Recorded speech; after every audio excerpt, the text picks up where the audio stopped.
अस्सलाम वालेकुम dear students. हमने लास्ट टाइम जो है continuity of a complex number तक पढ़ा था। क्या डेफिनेशन हमने की थी? Continuity of complex functions. ठीक है, हमने क्या कहा था जब हमने लिमिट का कॉन्सेप्ट पढ़ा था? सबसे पहले तो हम अपने कॉम्प्लेक्स वेरिएबल फंक्शंस की तरफ आते हैं। ऐसा फंक्शन जो कि कॉम्प्लेक्स नंबर से कॉम्प्लेक्स नंबर्स पे जा रहा हो, जिसकी डोमेन भी कॉम्प्लेक्स हो, रेंज भी कॉम्प्लेक्स हो। ठीक है। अब हमने इसके अंदर बात करनी है कॉन्टिन्यूटी की। ठीक है, आपको पता है आपका जो कॉम्प्लेक्स नंबर है वो 2D है। तो मैं लेट करती हूँ कि मेरा जो फंक्शन है वो किसी पॉइंट z0 जो से f ऑफ z0 पे डिफाइंड है। ठीक है, ये मेरा फंक्शन है, ये मेरी डोमेन है और ये कोडोमेन है। ठीक है, तो हमारे पास फंक्शन कॉन्टिन्यूस कब होगा? जब हमारे पास ये जो वैल्यू है, ठीक है, actual value of function at z0 is equals to the limit value of f at when z approaches to z0 hold, then we said function is continuous. ठीक है, कब हमारा फंक्शन कॉन्टिन्यूस होगा? जब हमारी एक्चुअल जो वैल्यू है function की z0 पर वो इक्वल हो जाएगी लिमिट वैल्यू। तो हम क्या कहेंगे कि हमारा जो फंक्शन है वो क्या है? कॉन्टिन्यूस होगा z0 पे। हमने इसके 3 पॉइंट्स पढ़े थे। पहले में हमने क्या कहा कि लिमिट एग्जिस्ट करनी चाहिए। सेकंड में हमने क्या कहा कि actual value at that point defined होना चाहिए। थर्ड में हमने क्या कहा? ये दोनों वैल्यू इक्वल होनी चाहिए। ठीक है, अब हम बात करते हैं एक पूरे के पूरे डोमेन के अंदर। लेट हमारे पास जो ये z0 है, ये मेरे पास किसी डिस्क के अंदर है या कोई डोमेन है, और अगर मेरे पास ये ट्रू होगा किसी एक पॉइंट के लिए, तो मैं क्या कहूंगी? मेरा जो फंक्शन है वो कॉन्टिन्यूस है मेरे रीजन या डोमेन के हर पॉइंट के ऊपर। इसको ही अब हम जिस तरह हमने लिमिट वैल्यू को एक्सटेंड करके लिखा था इन डेल्टा इन एप्सिलॉन नेबरहुड, इसे हम एक्सटेंड करते हैं। क्या हमने कहा था कि मेरे पास अगर limit z approaches to z0 है और वो w है, तो हमने उसे कैसे एक्सटेंड किया था? f of z minus function value minus limit of function less than epsilon whenever z minus z0 less than delta. तो यही वाली डेफिनेशन को हम in the form of epsilon and delta neighbourhood के लिए लिखते हैं। तो for each positive number epsilon there exists a delta greater than 0 such that f of z minus f of z naught less than epsilon whenever z minus z naught less than delta. In other words, we said when z approaches to z naught in delta neighborhood or in epsilon neighborhood when function approaches to the function value at z naught. ठीक है, तो ये हमारे पास जो है हमारी continuity की extended form होगी। अब हमारे पास क्या कहा जाता है कि अगर मेरे पास फॉर एग्जांपल मेरे पास ये दो फंक्शन है f of z and g of z, ये दोनों ही मेरे पास कॉन्टिन्यूस है, तो फिर इनका सम भी हमारे पास कॉन्टिन्यूस होगा, इनका प्रोडक्ट भी मेरे पास कॉन्टिन्यूस होगा, क्वोशिएंट भी मेरे पास कॉन्टिन्यूस होगा। बट कंडीशन क्या है कि डिनोमिनेटर 0 नहीं होना चाहिए। और आपने याद रखना है कि आपके पास जितने भी पॉलिनोमियल फंक्शन है वो आपके पास कॉन्टिन्यूस है एंटायर कॉम्प्लेक्स पे। ठीक है, तो यहाँ पे लिख देते हैं पॉलिनोमियल फंक्शंस आर कॉन्टिन्यूस। ठीक है, और ये कहाँ पे है, पूरी की पूरी कॉम्प्लेक्स प्लेन के अंदर। ओके इसके बाद आपको एक थ्योरम दिया हुआ है, theorem number 1।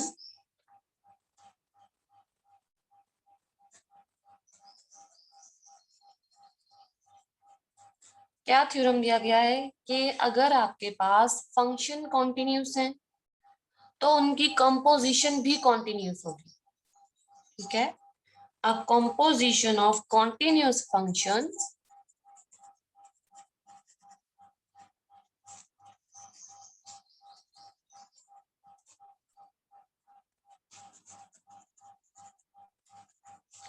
is itself continuous। ठीक है, अगर आपने दो कॉन्टिन्यूस फंक्शंस लिए हैं उनकी कंपोजिशन भी आपके पास कॉन्टिन्यूस होगी। ओके हम लेट कर लेते हैं कि मेरे पास जो फंक्शन f है वो भी कॉन्टिन्यूस है और g भी मेरे पास कॉन्टिन्यूस है। ठीक है, f मेरे पास कॉन्टिन्यूस है डोमेन d से c पर, g मेरे पास कॉन्टिन्यूस है डोमेन r से c पर। ठीक है, r और d जो दोनों हैं वो मेरे पास डोमेन।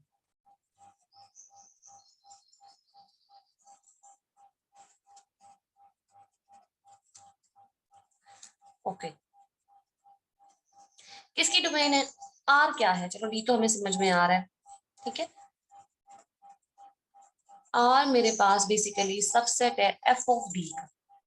अब ये कैसे, देखिए फॉर एग्जाम्पल मेरे पास जो मेरा फंक्शन है f, ठीक है, f अगर मेरे पास जी नॉट पे इससे डिफाइन कर रही हूँ और वो मेरे पास f ऑफ जी नॉट है, तो ये मेरी डोमेन होगी। g के लिए जब g से चलूंगी तो मैंने इसको f ऑफ d कहा है, तो फिर वो मेरे पास मेरी डोमेन होगी g के लिए। कंपोजिशन ऐसे ही होती है ना कि एक फंक्शन की डोमेन और दूसरे फंक्शन की जो रेंज है वो आपके पास सेम हो जाती है, तो वो हमारे पास कंपोजिशन फंक्शन होता है ना। तो वही चीज हमने यहाँ पे कही है, एज्यूम किया है। ओके अब अगर मेरे पास मेरा फंक्शन f कॉन्टिन्यूस है जी नॉट पर, ठीक है, और मेरे पास, ठीक है, और मेरे पास g जो है वो कॉन्टिन्यूस है f ऑफ जी नॉट पर, तो हम यही बात लिखते हैं if f is continuous at z naught which is the domain D and g is continuous at f of z naught which is belongs to the R, then we want to show that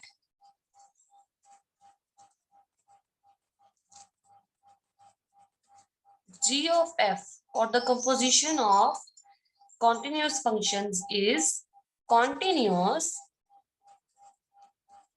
at that point। ठीक है, अगर मेरा function f भी इसी point पे continuous है, g भी continuous है, तो उनकी कंपोजिशन भी कॉन्टिन्यूस होनी चाहिए। ओके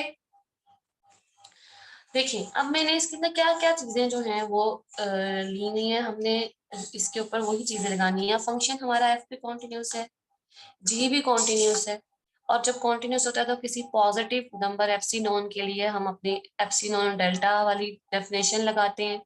तो हम यहाँ पे क्या कहेंगे, ठीक है, लेट एप्सिलॉन ग्रेटर देन 0। ठीक है, अगर एप्सिलॉन ग्रेटर देन 0 है और मेरे पास मेरा फंक्शन g भी कॉन्टिन्यूस है, f भी कॉन्टिन्यूस है, लेकिन g कॉन्टिन्यूस है एट जी नॉट पर। ठीक है, फंक्शन g जो है वो कहाँ कॉन्टिन्यूस है, जी नॉट पर। ठीक है, जो कि हमारे पास रीजन R में है। तो अगर मेरे पास एप्सिलॉन ग्रेटर देन 0 है तो लाजमी तौर पे मेरे पास एक डेल्टा भी एग्जिस्ट करेगा। ठीक हो गया, अब जो डेल्टा मेरे पास एग्जिस्ट कर रहा है, अब मुझे क्या करना है, इसमें अपनी डेफिनेशन लगानी है। ठीक है, जी जो है मेरा वो कॉन्टिन्यूस है इस पॉइंट के ऊपर। ठीक है, तो हम क्या लिखेंगे, मैं यहाँ पे कोई एक नंबर ले लेती हूँ जो कि मेरे पास मेरी कॉम्प्लेक्स प्लेन के अंदर बिलोंग कर रहा है। सही है, इससे क्या होगा, okay when u approaches to f of z naught in delta neighborhood, then the value of g at u approaches to g at f of z naught in epsilon neighborhood. ये मैंने इस पे कॉन्टिन्यूटी की definition लगा दी क्योंकि मैंने क्या कहा है, जी मेरे पास कॉन्टिन्यूस है एफ ऑफ जी नॉट पर। ठीक है, अगर एफ ऑफ जी नॉट मेरे पास जी कॉन्टिन्यूस है तो इसका मतलब है कि मेरे पास जो है कॉन्टिन्यूटी की डेफिनेशन अप्लाई कर कर मैं इसकी एक फॉर्म बना दूंगी। तो मैंने जस्ट इसकी डेफिनेशन अप्लाई करके इसी को इन मैथमेटिकल टर्म्स लिख दिया और यहाँ पे मैंने एक नंबर कॉम्प्लेक्स प्लेन में से ले लिया। ठीक है, सिमिलरली हम क्या कहेंगे कि अगर मेरे पास एफ भी कॉन्टिन्यूस है जी नॉट पर, फिर क्या होगा? ठीक है, हमारे पास ये जो डेल्टा है ये तो ऑलरेडी ग्रेटर देन 0 है, ये फॉर्म तो ऑलरेडी हमारी बनी हुई है। ओके, और हमारे पास जो फंक्शन एफ है वो भी मेरे पास कॉन्टिन्यूस है जी नॉट। ठीक है, अगर मेरे पास मेरा फंक्शन भी कॉन्टिन्यूस है जी नॉट पर तो फिर मेरे पास यहाँ पे जाहिर बात है इस फंक्शन के लिए भी एक डेल्टा एग्जिस्ट करेगा, इसे हम डेल्टा हैट कह देते हैं। इसे आपकी बुक के अंदर गैमा कहा हुआ है, आप गैमा कह सकते हैं, तो हम इसे गैमा कह देते हैं। ठीक है, सही दैट अब क्या हुआ, अब फंक्शन कॉन्टिन्यूस है जी नॉट पर, तो function value at z minus z naught less than, अब ये किसके लिए, डेल्टा के लिए हम बात कर रहे हैं। ठीक है, less than delta whenever z minus z naught less than हमारे पास ये वाली डेफिनेशन आ जाएगी, डेल्टा सॉरी यहाँ डेल्टा आएगा, यहाँ गैमा। ठीक हो गया। ओके, अब हमने क्या करना है, इसी चीज को हम ग्राफिकली देखते हैं कि यहाँ पे हुआ क्या। देखिए हमने क्या कहा, मैंने जो पिक्चर स्टार्टिंग में ड्रॉ की थी वही ड्रॉ करती हूँ। ये मैंने डोमेन्स ले ली हैं। क्या कहा था, जी नोट पे फंक्शन डिफाइन कर रहे हैं एफ ऑफ जी नोट तक। ऐसे ही हमने कहा था फंक्शन जो है कब कॉन्टिन्यूस होगा जी नोट पर, जब actual function value at z naught equal हो जाएगी उसकी लिमिट वैल्यू पे। हमने ये बात की कॉन्टिन्यूटी के लिए, और यही चीज जो थी मैंने, ये पूरी जो चीज यहाँ पे मैंने बनाई है उसको ही मैंने यहाँ पे ड्रॉ किया। ठीक है, अब इसके अंदर क्या किया कि ये जो जी नोट था ये बेसिकली हमने जिस डोमेन में से लिया है या जिस नेबरहुड में से लिया है वो हमारे पास डेल्टा नेबरहुड है। ठीक है, फिर ये जो हमने एफ ऑफ जी नॉट लिया है ये हमारे पास गैमा नेबरहुड है।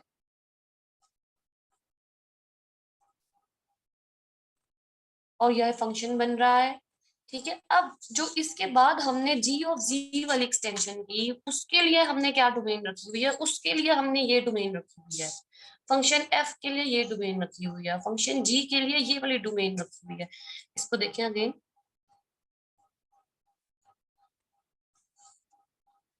अब मेरा जो फंक्शन है अब वो इस एफ ऑफ जी नॉट से यहाँ पे ये जी आ रहा है। ठीक है, वो क्या है, जी एफ ऑफ जी नॉट।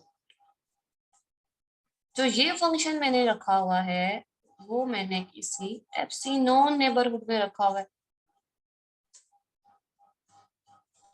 ठीक है, यहाँ पे कोई जी एफ ऑफ जी भी है। हमने यही चीज प्रूव करनी थी कि अगर ये फंक्शन कॉन्टिन्यूस है, ये फंक्शन कॉन्टिन्यूस है, तो फिर जो जी और एफ ऑफ जी इनका इनकी कंपोजिशन बन रही है वो भी हमारे पास कॉन्टिन्यूस है। हमने ये चीज प्रूव करनी थी। तो देखिए मैंने सिंपल अभी इसके दो पार्ट किए हैं कि मैंने यहाँ पे जस्ट ये लिखा कि मेरे पास जी कॉन्टिन्यूस है domain f of z naught के अंदर, तो मैंने ये अपनी जी के लिए डेफिनेशन अप्लाई कर दी। फंक्शन एफ जो है वो कॉन्टिन्यूस है मेरे पास डोमेन डी के अंदर, जो कि जिसके वजह से मैंने जी नॉट पॉइंट लिया था उस पर मैंने ये डेफिनेशन अप्लाई कर दी। इसे हम इक्वेशन नंबर 1 का नेम दे देते हैं, इसे हम इक्वेशन नंबर 2 का नेम दे देते हैं। तो यहाँ से हमने क्या कहा कि जो बेसिकली मेरे पास u था वो u जो है वो एफ ऑफ जी ही है, मेरा फंक्शन ही है ना। ठीक है, तो यहाँ से हम क्या कहते हैं कि जो मेरे पास z है, सारी कहानी किसकी है, इस z की है ना, जो कि डेल्टा नेबरहुड में z नॉट की तरफ जा रहा है। ठीक है, इस z की कहानी है ना सारी, जो डेल्टा नेबरहुड में ना z नॉट की तरफ जा रहा है। अगर तो मेरा z सेटिस्फाई करता है इस कंडीशन को, फिर z माइनस z नॉट जो है वो लेस देन है डेल्टा के,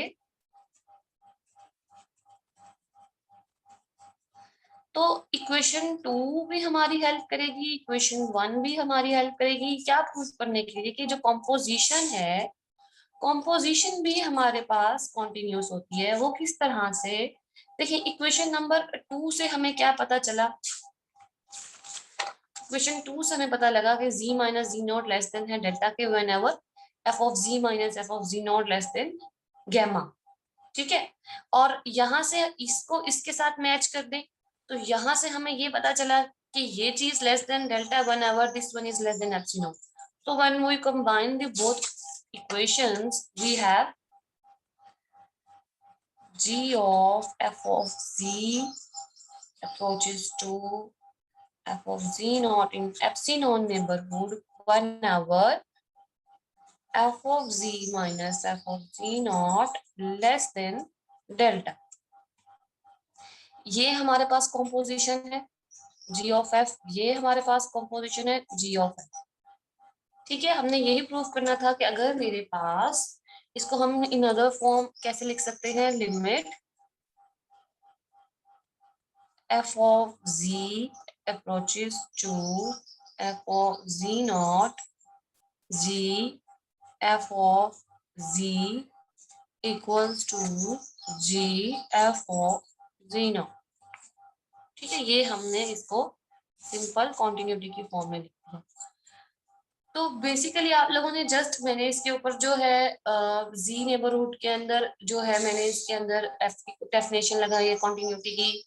इस डोमेन के लिए मैंने जी की कॉन्टिन्यूस की डेफिनेशन लगाई है, कॉम्पोजिशन के लिए दोनों को कंबाइन कर दिया है, और मैंने एंड में कॉम्पोजिशन के लिए कॉन्टिन्यूटी की डेफिनेशन को लिख दिया है, और यहाँ से मेरे पास ये थ्योरम जो है वो प्रूव हो गया। ठीक है, ओके। इसके बाद हमारे पास एक और थ्योरम है, लेकिन उससे पहले हमारे पास एक एग्जांपल है, तो हम एग्जांपल कर लेते हैं।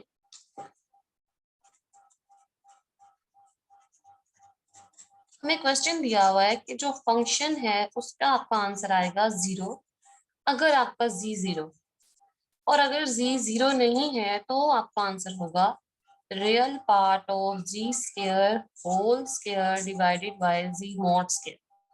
हमने क्या करना है, इस फंक्शन की कॉन्टिन्यूटी डिस्कस करनी है एट ऑल।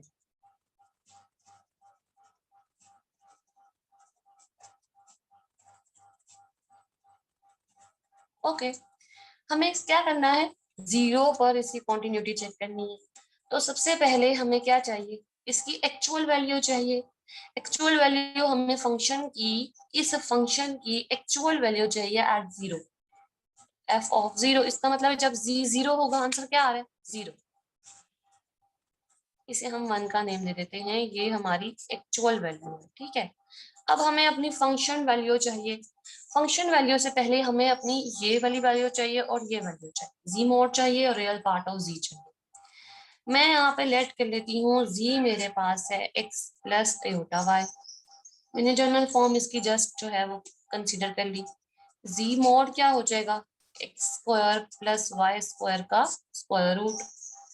जी मोड का स्क्वायर क्या हो जाएगा, x square plus y square.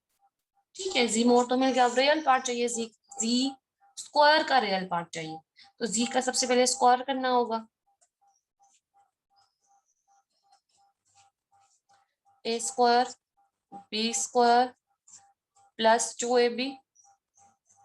Iota square हमारे पास -1 होता है, तो ये x square minus y square plus 2 iota x Y.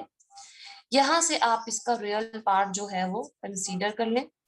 Real part just ये वाला है, x square minus y square. हमें रियल पार्ट का भी स्क्वायर चाहिए,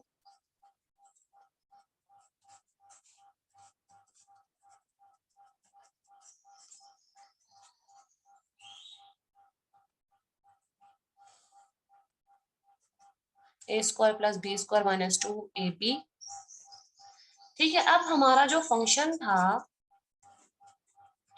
क्या था, real part of z square whole square divided by z mod square, values put कर दें, x4 plus y4 minus 2x square y square divided by x square plus y square. हमने क्या करनी है, अब लिमिट वैल्यू चेक करनी है, कब, जब हमारे पास z अप्रोच कर रहा है 0 पर। मैंने आपको बताया था कि आपके पास जो कॉम्प्लेक्स नंबर्स होते हैं वो 2D होते हैं, ठीक है। अगर आपके पास z अप्रोच कर रहा होगा 0 को, तो z का मतलब है x प्लस आयोटा y, इसका मतलब है x भी 0 को जा रहा है, y भी 0 को जा रहा है। अब हमने ये बात ऑलरेडी लिमिट के अंदर डिस्कस कर ली है, हम इसको एक बार फिर से डिस्कस करते हैं कि मेरे पास जो रियल लाइन होती है, ठीक है, जब मैंने उसमें लिमिट निकालनी होती है, फॉर एग्जांपल ये x नॉट है, अब x ने x नॉट की तरफ जाना है, उसके पास जस्ट 2 वेज है। हमारी क्या डेफिनेशन होती है, x approaches to x naught f of x equals to some q और एनीथिंग एल्स। तो x जब x नॉट की तरफ जा रहा है, उसके पास जस्ट 2 वेज है, एक है लेफ्ट साइड है, एक उसके पास राइट साइड है, ओनली 2 वेज है, ठीक है। लेकिन कम्प्लेक्स प्लेन के अंदर क्या होता है,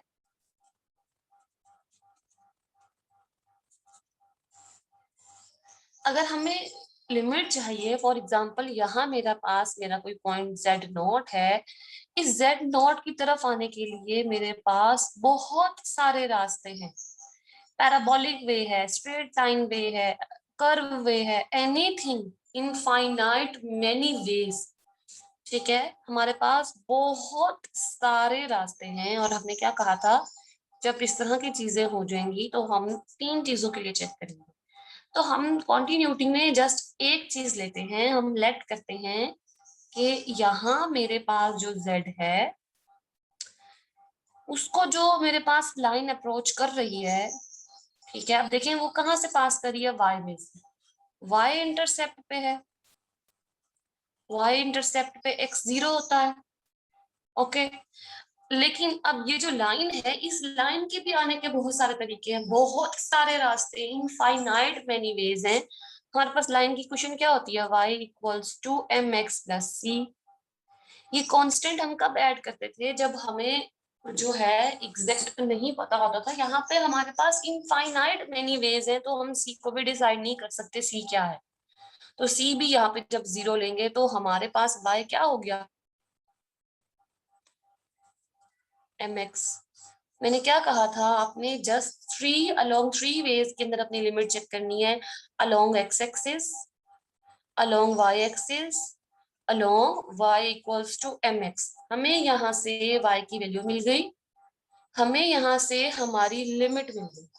तो जब हम अपने फंक्शन पर लिमिट अप्लाई करेंगे, limit z approaches to 0 f of z equals to जो भी था यहाँ पर, हमें क्या करना है, सबसे पहले z वाली लिमिट हमारी x में कन्वर्ट हुई,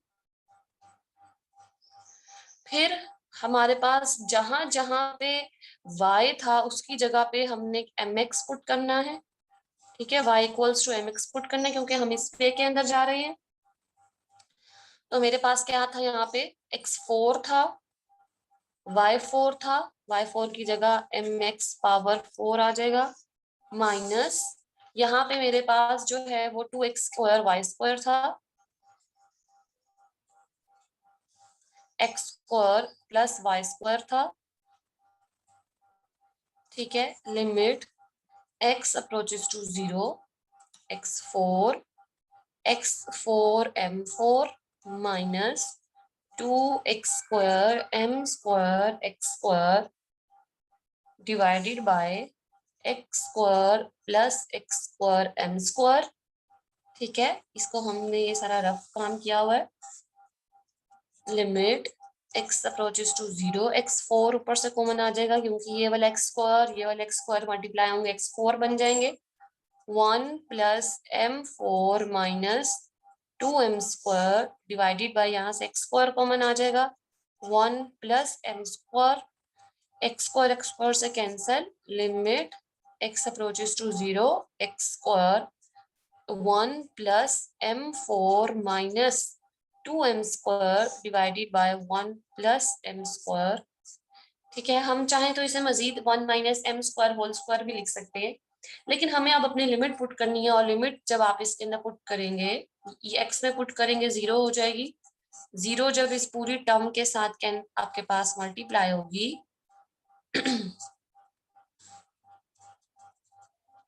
आपके पास आंसर जो है वो 0 आ जाएगा। देखिए आपकी एक्चुअल वैल्यू भी यही आई थी, हमने यहाँ पे जब एक्चुअल वैल्यू निकाली थी वो भी हमारी 0 आई थी, लिमिट वैल्यू भी हमारी 0 आई है। तो हम यहाँ पे इक्वेशन 1 और इक्वेशन 2 को फॉलो करते हुए कह सकते हैं कि हमारे पास f(0) इक्वल है limit z approaches to 0 f(z) के। इसका मतलब है हमारा फंक्शन जो है वो कॉन्टिन्यूस हो गया 0 पर, मीन्स कॉन्टिन्यूस हो गया ऑरिजिन पर। हमने यही काम करना है, बार बार मैं आपको यही बताऊंगी, यही कहूंगी कि हमने हर क्वेश्चन के अंदर यही काम करना होगा। ये बहुत जरूरी था कि मैं आप लोगों को एटलीस्ट 1 क्वेश्चन करवाती इसका। इस तरह से आपको पेपर में कोई भी क्वेश्चन आ सकता है, आपने जिसके अंदर कॉन्टिन्यूटी डिस्कस करनी होगी अपने क्वेश्चन की। ठीक है, यहाँ पे मैंने आपको बहुत सिंपल और इजी क्वेश्चन करवाया, आपने जस्ट इसको along one way by equals to mx के लिए सिर्फ जस्टिफाई करना होगा। ठीक है, आपने कॉन्टिन्यूटी को चेक करना है, क्योंकि हमारे पास m जो है वो वेरी करता है। m का मतलब तो स्लोप था, या फिर m का मतलब हमारे पास ये है कि हम डिफरेंट पॉइंट्स के लिए इसको चेक करेंगे। ठीक है, तो वो उसके अंदर ऑलमोस्ट बहुत सारे हमारे वे कवर हो रहे होते हैं, तो आपने जो है इसको इस तरह से देख लेना है, फिर भी कुछ समझ में ना आए तो आपने पूछ लेना है।